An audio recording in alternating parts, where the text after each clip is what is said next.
Hello, everyone. Welcome back to the She Runs Strong podcast with myself, Shona Hendricks, and Nicky Freedman. Nicky, how are you doing today?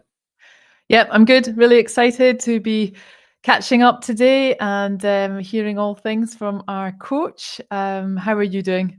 Yeah, all good. And exactly that. So one thing I didn't mention was She Runs Strong, powered by Coach Parry. And so if you've ever wondered who Coach Parry is, he's the head coach of coachparry.com. And we've got him on the call today to discuss how to work with female athletes, different challenges, all the good things that he's learned over time. And really, one of the key things why we wanted to do this is because we believe that, 100% of us are affected by menopause, whether that's directly or indirectly, whether it's your mom, your wife, your sister, your daughter, your friend, or in our case, it's our athletes. And I think we should all have a decent understanding of these symptoms and treatment options, if nothing else, just to be sympathetic, but more so to ensure that women worldwide are not being underserved. And I'll bring Lindsey on in a second. But for me, Lindsey as a coach epitomizes this. There's really never really been any mansplaining. He's always open and honest. He asks a lot of questions, wants to learn, and constantly wanting to be a better for the female athletes that he coaches. And so when I bring him on now, Lindsey has coached in all levels, from recreational athletes all the way up to Olympic athletes to comrades, marathon champions. But at the moment, really gets a lot of his joy from coaching the recreational runner. So let me bring him on now while we keep talking about him. Linz, how are you doing? Thank you so much for joining us on the She Run Strong podcast. I'm very, very well. Thanks, Shona. And awesome to be here. Awesome to chat about something which is actually not always easy for people to chat about, but should be, because it's just how we are, and we've got to muddle our way through it. And I say muddle because it's not always cut and dried. And if you don't talk about it, you'll never figure your way through it. Yeah, exactly that. And I mean, we always appreciate your openness with that. Thanks for your time today. But Linz, maybe just to start off a little bit about you. As I mentioned, you've coached, from Olympic athletes all the way to recreational, but I know your love and passion for coaching has really moved more towards a recreational female runner as of late. And why that change? What brings that passion out for you? Yeah, so it wasn't always like a conscious decision. So some of it was a little bit of just situation, and some of it was like you can't help yourself. I always tell people, you can't help who you like always. So you'll get to know someone and suddenly feel yourself thinking, hang on, I quite like this person, but that wasn't your intention at the start. So yes, being young, obviously driven, and as a kid always wanting to be a professional sportsman, realizing at some point in my life that wasn't going to be me. I still wanted to be involved in it, and I was, and I enjoyed it a lot. And if I'm in that environment, I still derive a lot of excitement from it. However, with COVID, with working with my dad, with working with a couple of other older runners, helping a few what I like to call serious amateur athletes. So that can be that can be someone who's a 5-hour marathoner who wants to become a 4.5-hour marathoner. The time is not so important. But what I just started to notice was that I got much more of a kick out of somebody who set a goal and got it than I was getting out of one of my elite athletes winning a race. It's almost like the expectation was maybe a little bit different. I don't know what it was. I just know that it was bringing me a lot more joy to bring the best performances out of my amateur athletes than it was out of the elite athletes. And so I just slowly but surely, I went on this journey with my dad. I've been on a journey with a couple of my clients.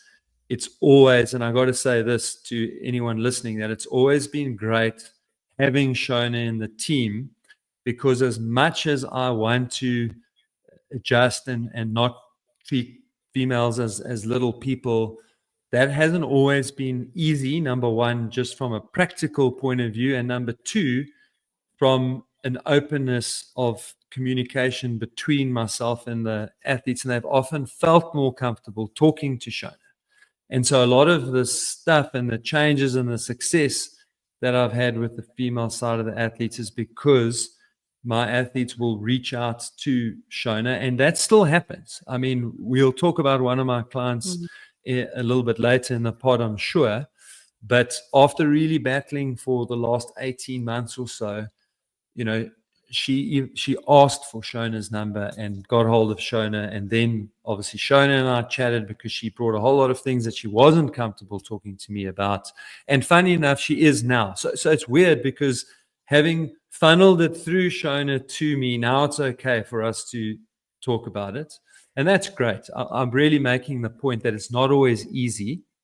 And as sensitive as I think I am to it, 18 months goes along and I'm changing this and changing that. But the reality is that I didn't think to myself, oh, so-and-so is perhaps looking at early or perimenopause or whatever. I didn't go down that. But anyway, so that's my journey into both just moving more to the amateur.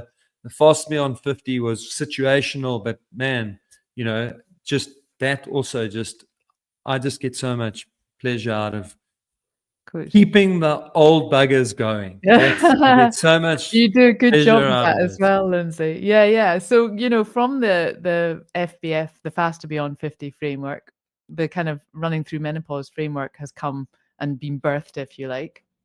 So just when we're chatting about that with the key pillars of that framework, so how have those sort of framework, the key pillars, sort of, what have you built that kind of helps towards the success of your athletes there then? And then how does that then change a little bit when you deal with a maturer woman, like peri or menopausal or even older? Because I know you do have some older athletes as well who are through that phase and maybe a bit more stable, because there's definitely that sort of unstable phase for some of us, and then there's the more stable phase later on as well. So how have you found those pillars changing and what's successful? So the pre and then the peri, so long before you even thinking about menopause, then the perimenopause and menopause, and then of course you get the postmenopause. So in a nutshell, the real difference there is that in the pre, the peri, and the menopause, there has to be way more flexibility. So in all three of those, it's different, but there needs to be lots of flexibility. So this, 3 weeks on, 1 week off, or 2 weeks on, 1 week off. Sometimes it's 3.5 weeks on, one. There has to be a lot of flexibility, and then within weeks, much more flexibility. So I find that you've got to be much more open to that. This is not the kind of an authoritarian approach to coaching just doesn't work through that whole group. If you're going to get upset because someone didn't stick to certain paces or couldn't do a certain workout, and then I find that post much more stable, and then within limits much more similar to FBF. So then the FBF frameworks work fairly similarly, but it's kind of that pre-peri and the in menopause that you've really got to go like, right, I've got to be super flexible and take each day as it comes, if you like.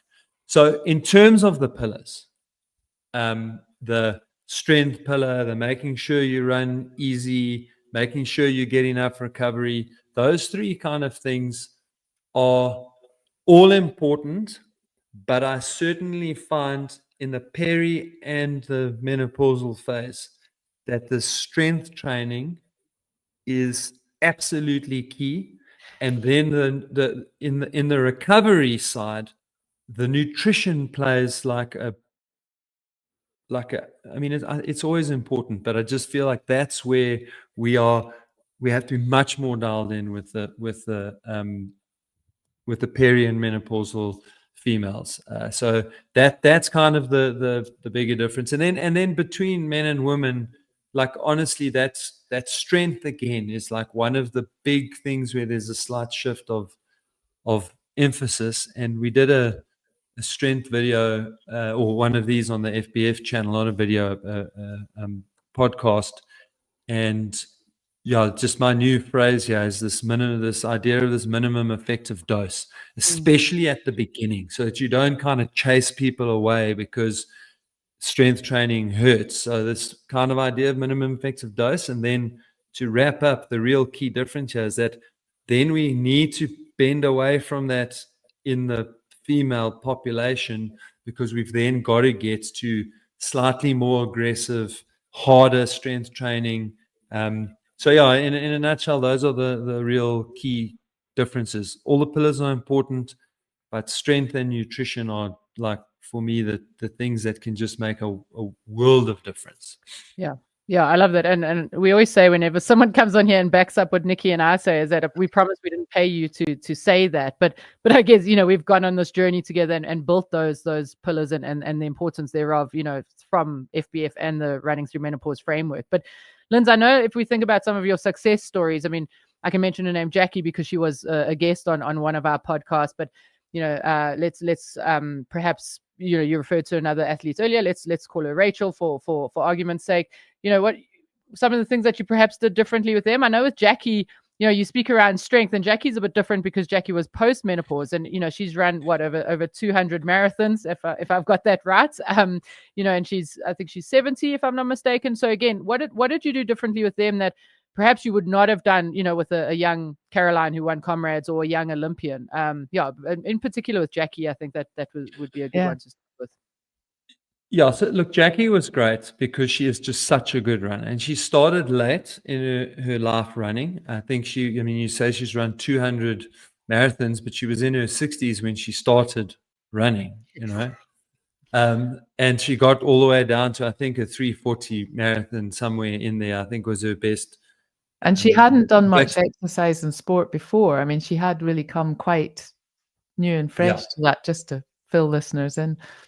No, absolutely. And it was in her late 60s, early 70s, I think, that we started chatting, because she's got this goal that she wants to do 10 Comrades, which is a 90 kilometer, 50 plus mile race. And she is on 8. So we need to get her 2 more.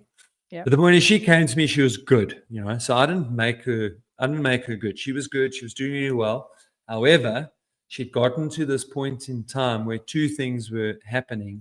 The one is that she was desperate to keep running under 4 hours for a marathon as long as she possibly could. And she felt like she had 1 more in her. Okay. But she kept falling short. So that's where we started. And she had another thing, and this came out later, so I'm mentioning it, but she didn't mention this, and it came out much later, that in her mind, she's not a runner anymore if she's doing her easy runs slower than 6 minutes per K. Okay. Oh, that's a bit of an arbitrary figure. No, totally. So we've had 1, 2, 3 kind of steps that we take along the way. And the first step was nutrition was a big problem, particularly race nutrition. So she just couldn't take stuff in during races. And if you ever need to know how training your gut can work, this is it. Because we started way back then just putting glucose tabs under her tongue. So she would just run and stick glucose tabs under her tongue. That's it. And I promise you, not a Scout's honor, that today I was talking to her about her nutrition, and she's using gels, and she's said to me, I didn't do my nutrition properly. I've been a bit lazy. I haven't been to the shops. I need to go, and I need to buy more Mortons and the other things that she uses. So we went from can't take anything, it makes me sick, just getting the energy, to eventually now she can take. So it's very trainable, and it's key. So we fixed that, and she went under 4 hours. Then we had a couple of marathons that weren't under 4 hours, and now we're a year or 2 on a year, because it was just she wanted to do 1 every year. Then I managed to sort out her recovery and get her to understand the recovery better, and we did another sub 4 hour marathon. And then, by pure fluke, I'd been trying to get her to run slower, and then she had this run with a friend at 6:45 per K. And they did this long run, and she finished the run, and she phoned me and said, "You won't believe what just happened. I ran with my friend. It was awesome. I'm not even tired now." On Tuesday, she did one of her best sessions she's done in forever, and she was like, "Oh, I never quite understood it. I know you were telling me to run slower, but and I know it sounds silly, but I had this idea in my head that I must run 6 minutes a K. Okay. So she let go of that. She ran another sub 4 hours. So that's 4 years in a row. And now the most recent one, she finally got the importance of strength training. So she was doing a little bit here and there, got her personal trainer, started doing the strength training. And okay, she actually fell and had a really bad knee injury. So we're kind of making our way back from that. But I was like going, right, this is going to be another. So you're going to have done basically 4 more sub 4s than you ever thought you could do, just because I've slowly dripped in the importance of in the buy-in. And I think the reason I'm stretching it out like this is because we understand that it's hard. I'm turning 48. I promise you I can't run like I ran when I was 39. So I'm on the same sort of trajectory. And so I know how hard it is to go, like, I need to train differently. I need to focus on different things. But this is just an example of how you don't have to change it all in one go. If it's too hard to change it all in one go, just change one thing. And like, just be very open about what's bugging you. If it's that you've got this idea in your head that slower than 6 minutes a K is jogging, then out with it. Let your coach know so that they can work with it. If it's that your body's letting you down, if it's that your motivation on some days you wake up and there's no explanation, but you have no motivation and you wish you could stick a fork in the closest person to you, just come out with it. Let's not, on a day like that, let's not go and crush 800s as fast as you can. You're not going to get anything out of that workout in that state. So Yeah. And so she did those last 4 marathons, sub 4, kind of late 60s, 70s. In her 70s. So she's done 70s. 2 or 3 of them. I'll have to go and double check, but 2 or 3 of those are in her 70s. That's amazing. Yeah, it is. Yeah. Exactly. No, and I love that. I love the little bite size sort of chomps of the good principles. Exactly. Not trying to smash everything in one go. Because so often that's the feedback we often get from our female athletes anyways, is that it's just, there's just too much to think about. And so, yeah, taking those small bites, I think is, such an added. And I'd be interested as well. You say she had a fall and you've been bringing her back, and just how that sort of corresponds as well a little bit. Is that a wee bit harder, or, do you follow the same principles as the Faster Beyond 50 framework, or is it still you need to take a little bit more there, or how just coming back from injury? If you want to recover from sessions faster, not feel tired all the time, run pain and injury free, and improve your endurance, then be sure to join me in my upcoming training specifically for female runners over the age of 45. In it, I'll share with you my simple 5-step framework that will transform your running. Simply scan the QR code on screen now, or click on the link in the description to save your seats in the training now. We look forward to seeing you there. It's been tough for her because she's run so consistently for so long that when we've had different, slightly different issues that have cropped up and we've missed a week or 2, it's been very easy to bring her back because she's kind of got that like unbelievably thick base layer. So this is the first time in, I don't know, the 5 or 6 years we've been working together that she's genuinely gotten unfit. Okay. Right. So it has been different. We've had to build it up. We've had to build it up slower. And what complicates it, and again, this same conversation this morning, I said to her straight out that if I didn't know her so well and I didn't know how important this Comrades journey was for her, we wouldn't be trying to run Comrades this year. We don't have a lot of time left for it. We've gone beyond the slow building stage, and now we have to take some risks. And she needs to run a couple of longer runs. And this procedure she had on her knee, the knee is still blowing up after those efforts. and she's seeing the consultant regularly. So we are making sure we're not being, well, we are being ridiculous, but we're making sure we're not being too ridiculous.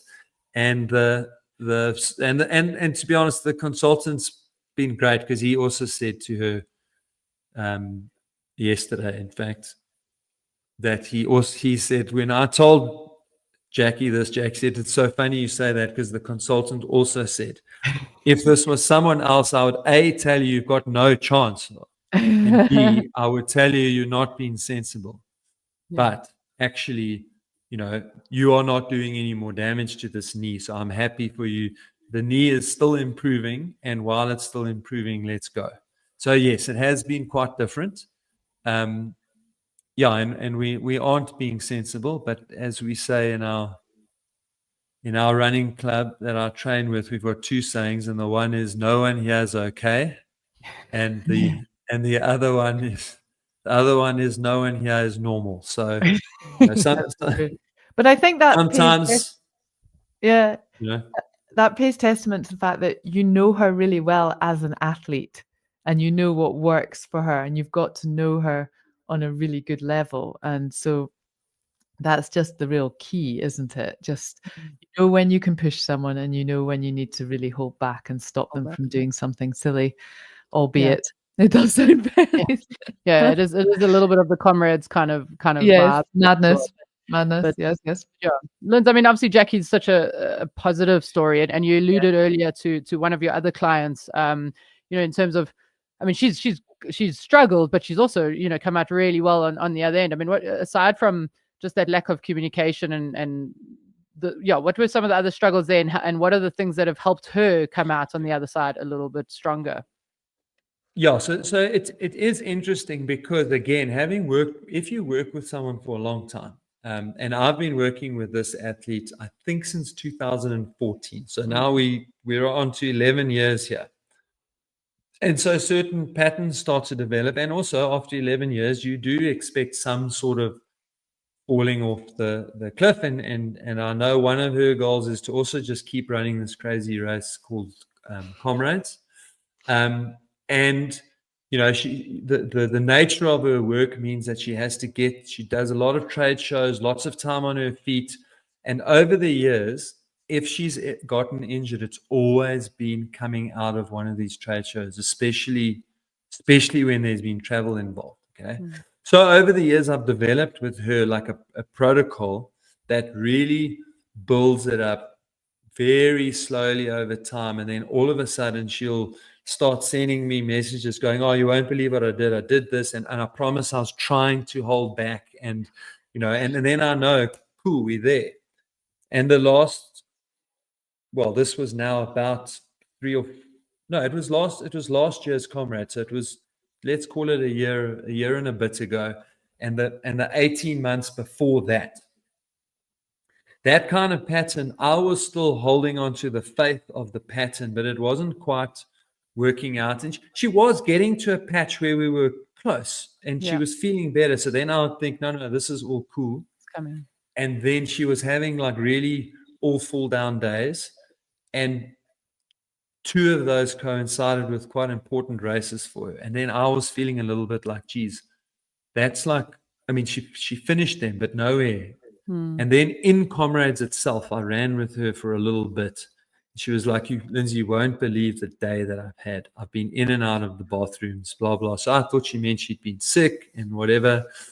And I chatted to her afterwards, and I think she then got the sense that I thought that she was sick, but she wasn't sick. And then she's like, maybe I'm menopausal. Don't you want to give me Shona's number? And I sent your number. Then you guys had a long chat, and it turns out that for months, she'd been dealing with these, like, I mean, when I say months, actually a year and a half, she'd been dealing with these weeks, months of menstruating, like just the eternal bleed. And, this is what happened to her on Comrades Day. So then she had a long chat with Shona, and really got stuck into the pillars. And she's another one that I really was struggling to get to do strength training. She told, like, I tried so hard, and eventually she said, Lindsey, you must just understand something. I hate strength training. I don't want to do it. Okay. But after her chat with Shona, she sorted out her nutrition. And I mean, this is the amazing thing. She's not a person who like ate badly. There's just a few little tweaks that you can make to the timing of your meals, the eating before and around exercise. Like, so that was one of her things for her personally that she feels made the hugest difference. Then Shona impressed upon her the strength training. So she really got stuck into the strength training. And it was, Shona, it was quick. I mean, I think maybe I'm exaggerating a little bit when I say 3 weeks, but let's say somewhere between 3 and 8 weeks. It was quick in relative terms, where she said, asked me to pass the message on Shona and say, listen, please tell Shona that the difference she's made in my life is unbelievable. And yes, and we've had such a good run of it. Yeah. And she's done so well this year, and then unfortunately hurt herself at the False Bay 50 actually not so long ago.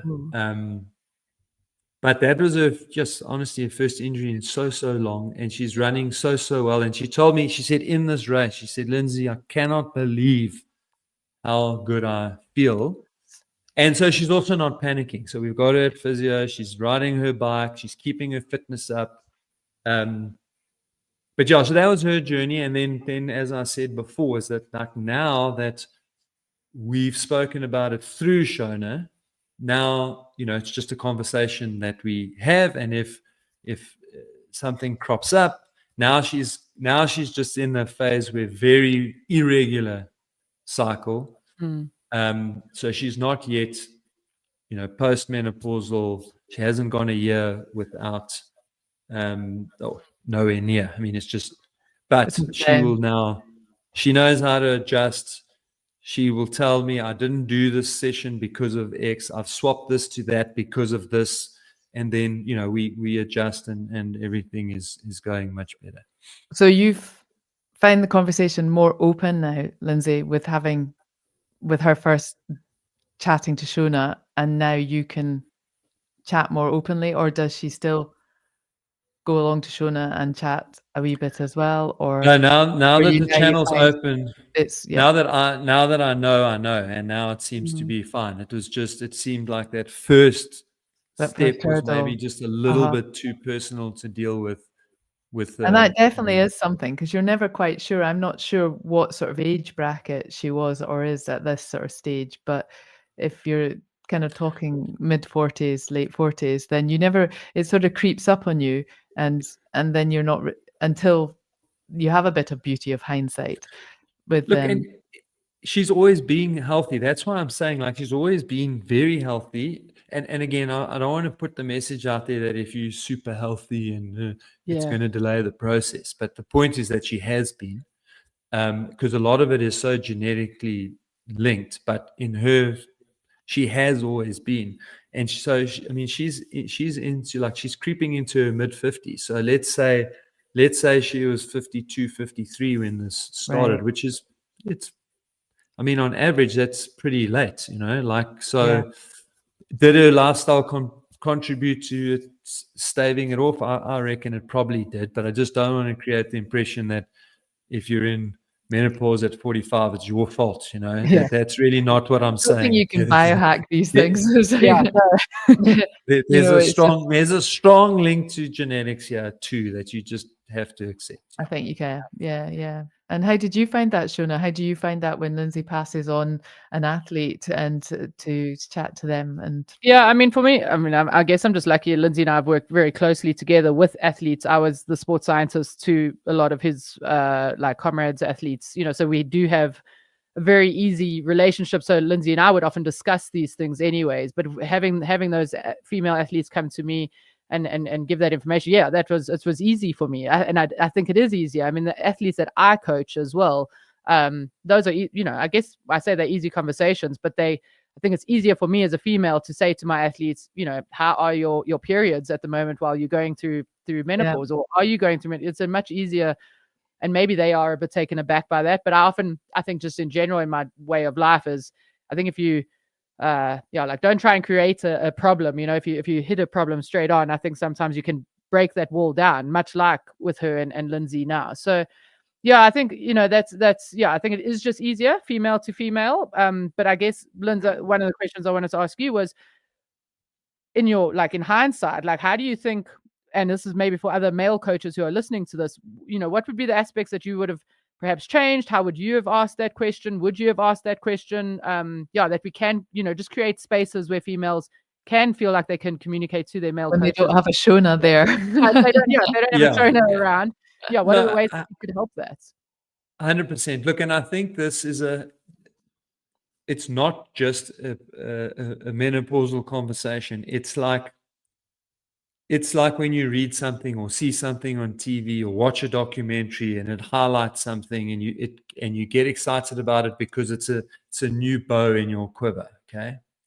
So then you're going to be checking with all your, now, I mean, anyone who's listening to this, if there are male coaches out there listening to us, they'll be checking with their clients, and it'll be cool and it'll work really well. And this is the point that I make about this particular client, is that even though, like, part of our business, we've changed the name, but it started out as running through menopause, so that's our business. Even with that in mind, you kind of, the next thing comes along. And so I think the best way around in this particular thing, but also whatever it is that you feel is like core principle to how you coach, is I think those are things you need to be able to see in your work environment. You need to be able to go, see the words so that you don't forget.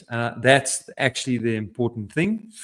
I have the same chat with every time I start working with a new female athlete, So I try and open the gate. But even with that,